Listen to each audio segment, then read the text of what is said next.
किसी भी चीज का घमंड मत करो। एक गांव में राम नाम का एक किसान रहता था। राम बहुत मेहनती और ईमानदार था। उसके पास एक छोटा सा खेत था जिसमें वह अपने परिवार का पेट पालने के लिए खेती करता था। एक साल भगवान की कृपा से राम की फसल बहुत अच्छी हुई। उसके खेत में इतना अनाज हुआ कि वह पूरे गांव में सबसे अमीर किसान बन गया। राम को अपनी मेहनत पर बहुत गर्व हुआ और धीरे धीरे उसने इस सफलता का घमंड करना शुरू कर दिया।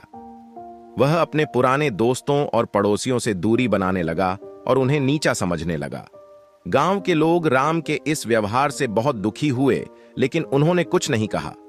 एक दिन गांव में एक साधु आया। साधु ने राम के बारे में सुना और उससे मिलने गया। राम ने साधु को आदर से बिठाया और अपने खेत की प्रशंसा करने लगा।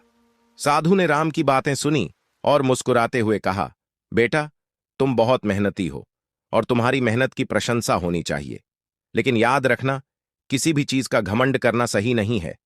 राम ने साधु की बात को नजरअंदाज कर दिया और अपने घमंड में ही मस्त रहा। कुछ समय बाद गांव में एक भयानक तूफान आया और राम की सारी फसल नष्ट हो गई। उसके पास कुछ भी नहीं बचा। राम को अब अपनी गलती का एहसास हुआ।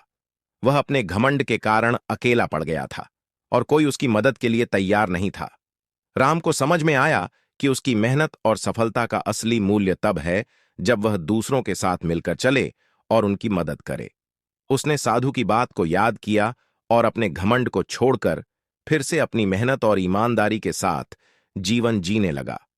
इस कहानी से हमें यह सीखने को मिलता है कि किसी भी चीज का घमंड नहीं करना चाहिए।